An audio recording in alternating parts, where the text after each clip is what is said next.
Before we begin, feel free to like this video and subscribe to the channel. It helps bring more soothing stories your way.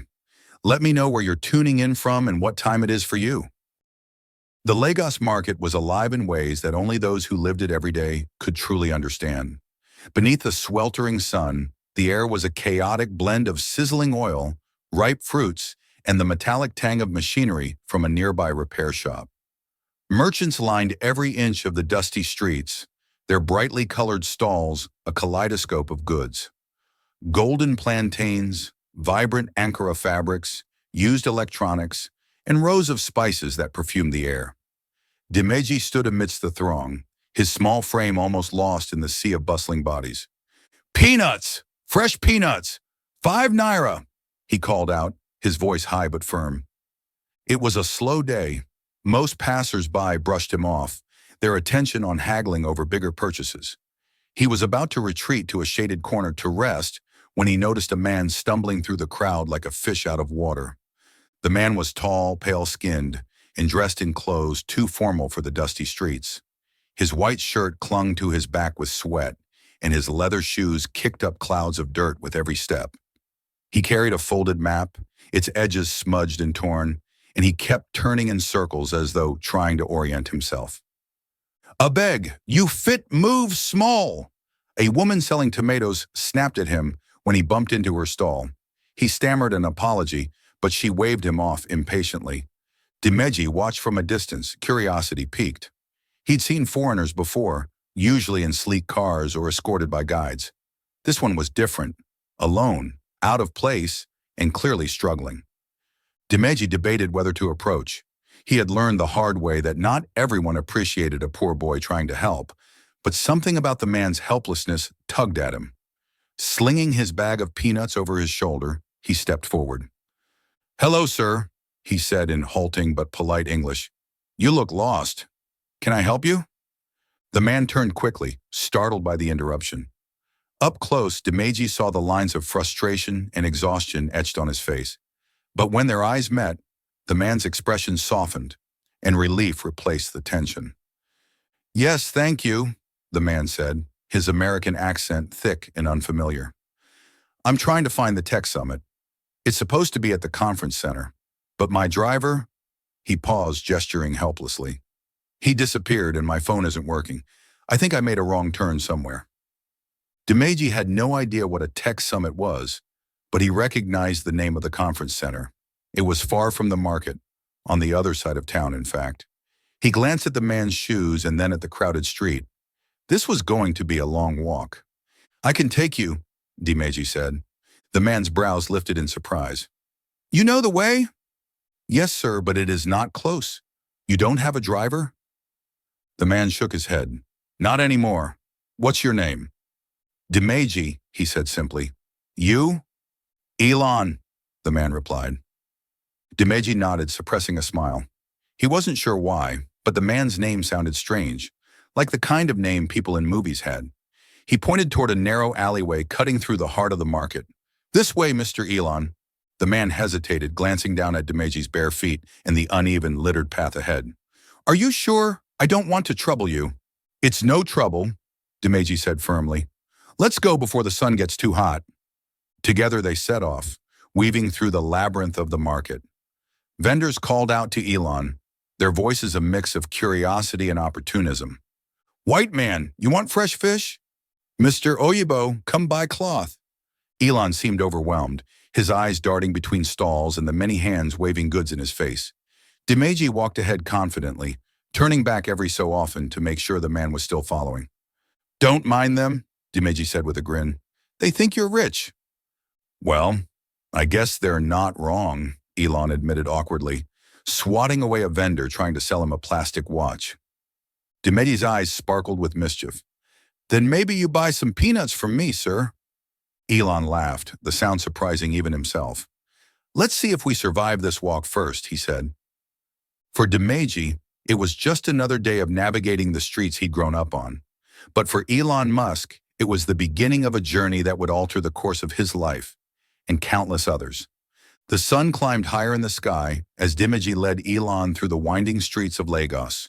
The bustling noise of the market faded behind them, replaced by the intermittent blare of car horns, the hum of motorcycles, and the chatter of people moving purposefully through the narrow alleys. "Careful here," Dimeji warned, pointing to a puddle of murky water that stretched across their path. "It's from yesterday's rain. It doesn't dry for days because the drainage is bad." Elon carefully stepped around the puddle, his polished leather shoes already scuffed from the rough streets.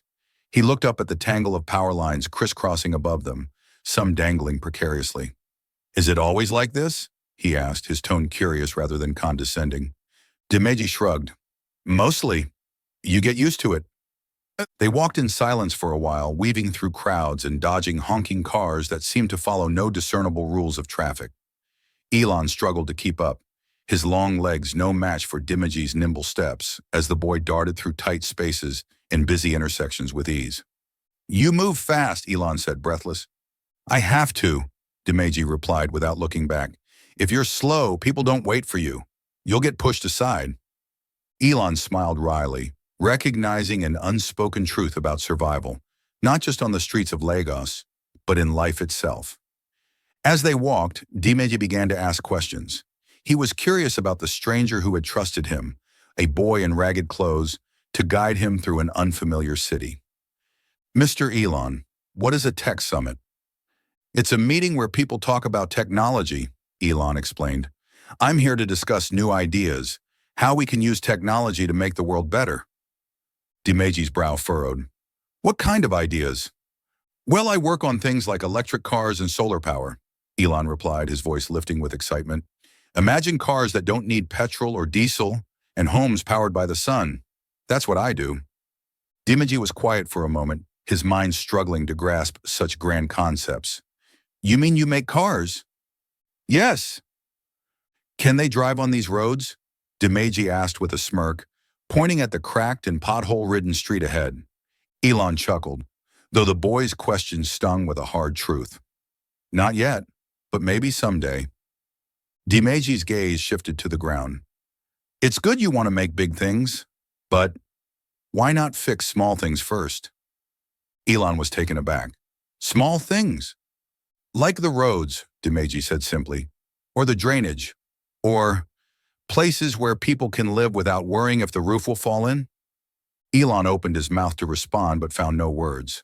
He had spent his career chasing monumental change, but the boy's questions were impossibly direct, cutting through all his ambitions with startling clarity.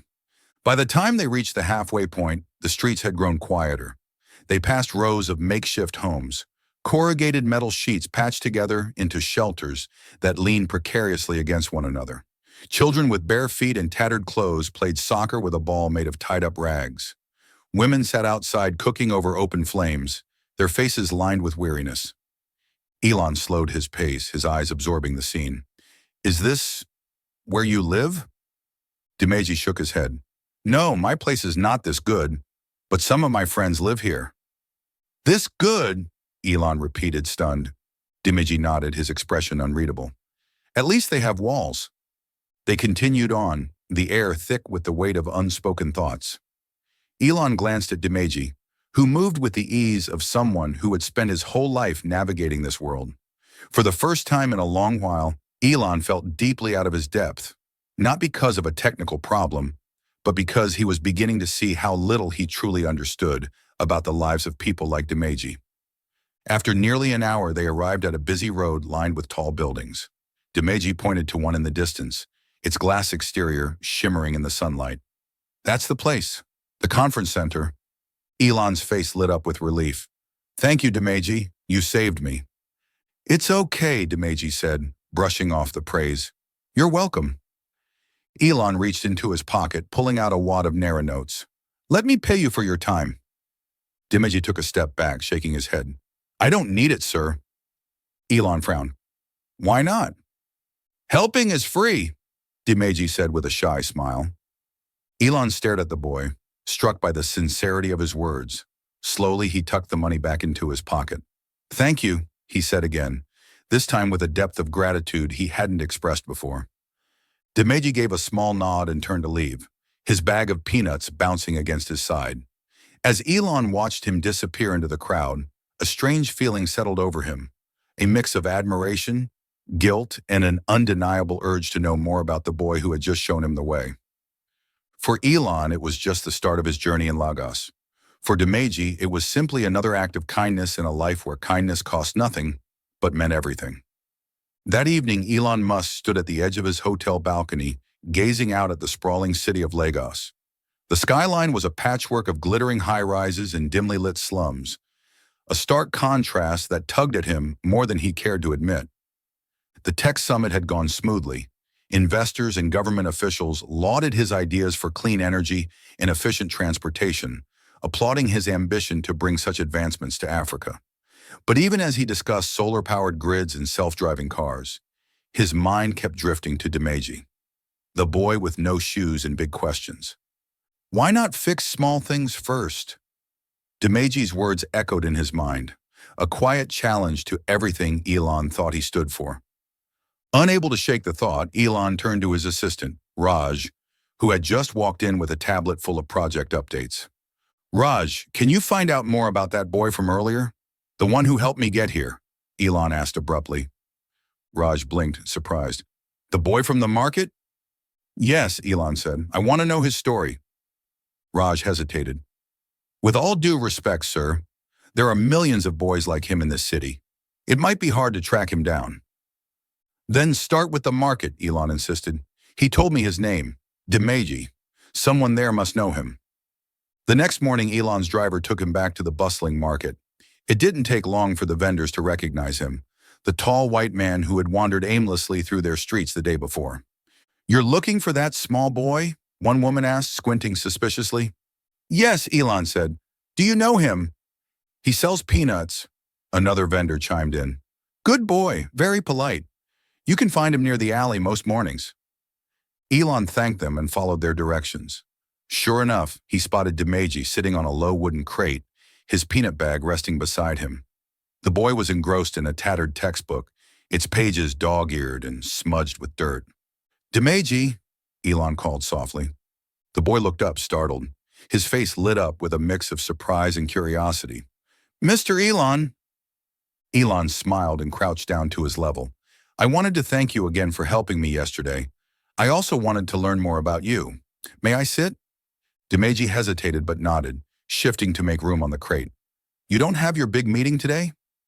I finished it, Elon replied, but now I want to know more about you. What are you reading? Dimeji held up the book. Its cover was faded, but Elon could make out the words. Introduction to Physics. You like physics? Elon asked, impressed. Dimeji nodded shyly. I borrowed this from my old school. I don't understand everything, but I want to learn. Why physics? Because it explains how the world works, Dimeji said with quiet excitement. And maybe one day I can use it to fix things. Elon was struck by the boy's sincerity. You're very smart, he said. Why aren't you in school now? Dimeji's expression darkened. After my parents died, I couldn't pay the fees anymore, so I sell peanuts. Maybe if I save enough, I can go back. Elon leaned back, stunned by the boy's resilience. He glanced at the bag of peanuts, half empty and worth mere pennies, and realized the impossibility of Dimeji's dream if left to his own devices. Do you have anyone to help you? Elon asked gently. My grandmother, Dimeji said, but she's sick. She stays in our house most of the time. Where's your house?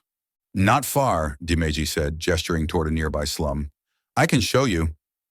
As they walked, Dimeji spoke more about his life. His father had worked as a mechanic, his mother as a seamstress.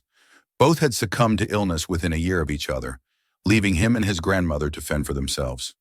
The path to Dimeji's home grew narrower and darker, the air thick with the smell of refuse and stagnant water. They stopped in front of a small shack, patched together with rusted tin and salvaged wood. Inside, an elderly woman lay on a thin mat, her breathing labored. This is my grandma, Dimeji said, kneeling beside her. The woman's eyes fluttered open, and she smiled weakly. Who is this, my boy? This is Mr. Elon. He's my friend, Dimeji said proudly. Elon stepped forward, his chest tightening at the sight of the frail woman in such dire conditions. It's a pleasure to meet you, he said softly. The grandmother nodded, her voice barely above a whisper. Thank you for being kind to my grandson. As Elon looked around the shack, Taking in the cracked walls and meager belongings, a deep sense of guilt settled over him. For all his talk of changing the world, he had never truly seen what the world was for people like Dimeji and his grandmother. When he left the shack that day, Elon Musk made a silent promise. He would not leave Lagos without doing something to change this boy's world.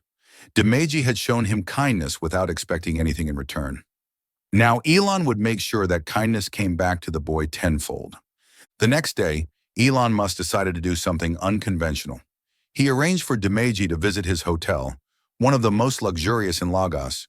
He wanted the boy to experience a world so different from his own, and selfishly, to learn more about him.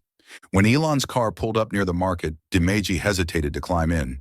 His eyes darted between the sleek black vehicle and the peanut bag slung over his shoulder. "Don't worry," Elon said, smiling. "You're my guest today." The boy nodded reluctantly and slipped into the seat, his small frame dwarfed by the plush leather interior. As the car sped through the city, Dimeji's face was a mix of awe and quiet apprehension. When they arrived at the hotel, the sight before him left him speechless. The towering glass building shimmered in the sunlight, and uniformed staff opened the doors with practiced precision. Dimeji instinctively tried to hide behind Elon, his bare feet suddenly feeling out of place on the polished marble floor. "It's okay," Elon said gently, placing a hand on his shoulder. "You're with me." They entered the grand lobby, where the air was cool and filled with the faint scent of flowers. Chandeliers sparkled overhead, their crystals catching the light in a way that seemed almost magical. A fountain bubbled softly in the center, its water as clear as a mirror. Dimeji stared, his wide eyes taking in every detail. "This place, it looks like a palace," he whispered. "It does, doesn't it?" Elon said with a chuckle. As they made their way to the dining area, Dimeji slowed, his gaze fixed on the buffet table laden with food. Bowls of steaming rice, platters of grilled chicken, colorful salads and desserts that looked like works of art. He had never seen so much food in one place. "Are we allowed to eat this?" Dimeji asked, his voice uncertain. "Yes, of course," Elon replied, guiding him toward the table. "Pick whatever you like." Dimeji hesitated, his hands hovering over the plates as though touching them might get him scolded. He finally selected a modest portion of rice and chicken, avoiding the richer dishes that seemed too extravagant. When they sat down to eat, Dimeji took small, careful bites, his gaze darting between Elon and the other diners in the room, wealthy businessmen and women dressed in fine suits and jewelry. "You can take more if you're still hungry," Elon offered, noticing the boy's restraint. Dimeji shook his head, setting his fork down. "This is too much already." Elon frowned. "Too much?" The boy looked down at his plate, his voice soft. "At home, we don't eat like this. Some days we only have bread. My grandma says it's better to share what little we have, so nobody feels hungry alone." The words hit Elon like a blow to the chest. He glanced at the untouched food on the table around them, at the sheer excess that now felt glaringly wasteful. "I'm sorry, Dimeji," Elon said quietly. The boy tilted his head, confused. "For what?" "For not realizing how different our lives are," Elon admitted. "For not thinking about what really matters to people like you." Dimeji smiled faintly, his face lighting with unexpected kindness. "It's okay, Mr. Elon. You can't know everything." Later, Elon invited Dimeji up to his suite. The boy's jaw dropped as they entered the sprawling space. Floor-to-ceiling windows offered a panoramic view of the city, and the furniture looked too beautiful to sit on. "Do you live here?" Dimeji asked in amazement. "No," Elon said, laughing. "This is just for a few nights. My real home is far away." "Farther than Lagos?" "Much farther," Elon replied. "Across the ocean, in a place called America." Dimeji nodded thoughtfully. "It must be nice to live in a place like this all the time." Elon didn't answer right away. He thought of his mansion in California, the endless comforts of his life, and how little joy they brought him lately. "Sometimes," he said at last, "but it's also lonely." Dimeji looked puzzled. "How can you be lonely when you have everything?" The question lingered in the air, heavier than Elon expected. He looked out at the city below, its lights beginning to twinkle as dusk fell. "Maybe having everything isn't what makes people happy," he said quietly. Dimeji didn't reply. He simply sat beside Elon, watching the city in silence. In that moment, the billionaire and the orphan were equals. Two people seeing the world not as it was, but as it could be. The next morning, Elon Musk awoke with a renewed sense of purpose. As he sat on the balcony of his hotel suite, sipping coffee and watching the city come alive, his thoughts turned to Dimeji's quiet wisdom. The boy's simple but profound questions had cracked open something inside him, something that had been buried beneath years of corporate ambition and calculated goals. By the time Dimeji arrived at the hotel that morning, Elon was ready with a plan. "I need your help," Elon said as the boy sat across from him at the dining table. "My help?" Dimeji asked, his brow furrowing. "I don't know anything about big things like you do." "That's where you're wrong," Elon said with a smile. "You know more about this city, about what people here need, than I ever could. If I want to do something that actually helps, I need you to guide me." Dimeji's eyes widened, the weight of Elon's words sinking in. "What do you want to do?" "I want to start small," Elon explained. "Fix the things you told me about, roads, drainage, schools. But I also want to think big. What if we create something that helps everyone, not just here, but in other places like Lagos? A place where kids like you can dream without worrying about where their next meal comes from." Dimeji stared at him, a mixture of disbelief and excitement flickering across his face. "You mean it?" "Every word," Elon said, "but I can't do it alone. Will you help me?" The boy nodded slowly, a shy smile breaking across his face. "Yes, Mr. Elon, I'll help." They started that very day. With Dimeji as his guide, Elon ventured into parts of Lagos he never would have seen otherwise. Narrow alleyways lined with makeshift homes, overburdened schools where children sat shoulder to shoulder on the floor, and crowded markets where even the smallest scraps of food were fiercely bargained for. At each stop, Elon listened intently as Dimeji explained the struggles of the people around him. He asked vendors what they needed to grow their businesses, spoke with teachers about the challenges of educating children without basic supplies, and watched as Dimeji's friends played soccer in an open lot littered with broken glass. "They don't have a real field," Dimeji said, his voice tinged with sadness, "but they love to play." Elon made a mental note. By the end of the week, a plan had taken shape. Elon called a meeting with his team, which included his assistant Raj, and a group of local NGO leaders he had connected with through the summit. "We're going to start with three things," Elon announced, his voice firm. "First, we'll create a community center, a place where kids can learn, play, and get a meal every day. Second, we'll fund small businesses through microloans to help families become self-sufficient. And third, we'll work with local engineers to improve infrastructure, roads, drainage, and housing." The room buzzed with excitement, but Raj raised a skeptical eyebrow. "This is ambitious, sir. Are you sure you want to focus on something this local? It's not your usual scale." Elon glanced at Dimeji, who stood quietly at the edge of the room. The boy's presence was a constant reminder of why this mattered. "Sometimes the smallest places need the biggest ideas," Elon said. Dimeji's face lit up and Elon felt a surge of pride. Over the next few months, Elon poured resources into the project, but he made one thing clear. This wasn't about him. He refused to brand the initiative with his name or turn it into a PR opportunity. Instead, he worked closely with local leaders and put Dimeji at the center of the effort. Dimeji's insights proved invaluable.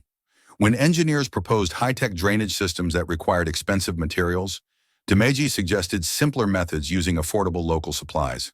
When NGO workers planned to distribute free food, Dimeji insisted they focus on teaching people how to grow and cook their own. "He's a natural leader," one of the NGO directors told Elon after a meeting. Elon smiled. "I know." One evening, as the first phase of the community center neared completion, Elon and Dimeji stood together in the open lot where children had once played soccer amid broken glass.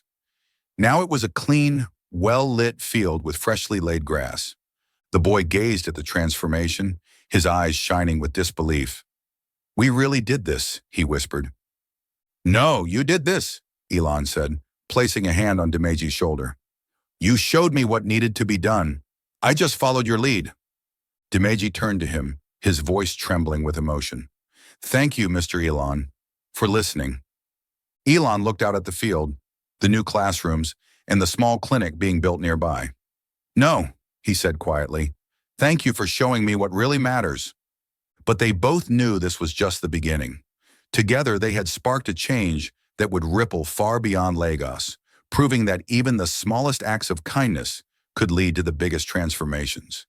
Months passed, and the once neglected lot in the heart of Lagos had transformed into a vibrant hub of activity. The community center, named Hope House by local residents, stood as a beacon of possibility. Its brightly painted walls bore murals of children playing and families thriving, images that mirrored the change taking root in the area. Every morning, children poured into the center for free classes taught by newly hired teachers. The sounds of laughter and recited lessons filled the air, a stark contrast to the silence that once defined these streets. In the afternoons, the soccer field buzzed with energy as kids kicked around a proper ball, no longer rags tied together with twine. Demeji was no longer an observer. He was at the center of it all. "Good morning, Mr. Demeji," a group of children chorused one day as he entered the community center. Demeji blushed but greeted them warmly. At just 12 years old, he had become a role model, a leader whose voice carried weight among people decades older. He spent his mornings attending classes himself, catching up on the education he had once thought lost. Afternoons were spent helping the younger kids and advising Elon's team on projects that still needed attention. One of those projects was a scholarship program. Through Elon's funding, dozens of children had been enrolled in local schools, and some were even receiving technical training to prepare for jobs. The program also supported adults, teaching them skills like sewing, carpentry, and basic accounting. One afternoon, Demeji visited the home of his friend Samuel, a boy who had stopped stealing after joining the carpentry workshop. "See this?" Samuel said, holding up a small wooden stool he had made. "I sold 3 of these last week. My mom says soon we can buy a new roof." Demeji smiled, the weight of Samuel's words sinking in. He thought of his grandmother, whose health was slowly improving thanks to the clinic Elon's team had built. The changes were everywhere. Roads that had once been treacherous were now smooth, with proper drainage systems ensuring that puddles no longer lingered for days. Small businesses flourished with the help of microloans. In the market where Demeji had sold peanuts now bustled with new vendors offering a wider variety of goods. Elon made regular visits to check on the progress, but he always insisted on walking through the neighborhood with Demeji. One day, as they strolled past the soccer field, Elon noticed something different about Demeji. The boy no longer walked with his head down, blending into the background. He stood taller, his strides confident. "You've changed," Elon remarked with a smile. Demeji looked up at him, his expression thoughtful. "I think it's because now I can dream again," he said. "Before it felt like dreaming was useless. But now it feels like maybe I can really become an engineer someday." Elon nodded, pride swelling in his chest. "You will, Demeji, I have no doubt." By now, word of the transformation in the community had spread far beyond Lagos. Journalists and philanthropists from around the world began visiting to learn how such rapid progress had been achieved. Each time, Elon directed the attention away from himself and toward the local leaders and residents. "This is their work," he would say. "I just provided the tools. They build everything you see here." Demeji was often asked to speak at these events, his quiet confidence earning the admiration of everyone who heard him.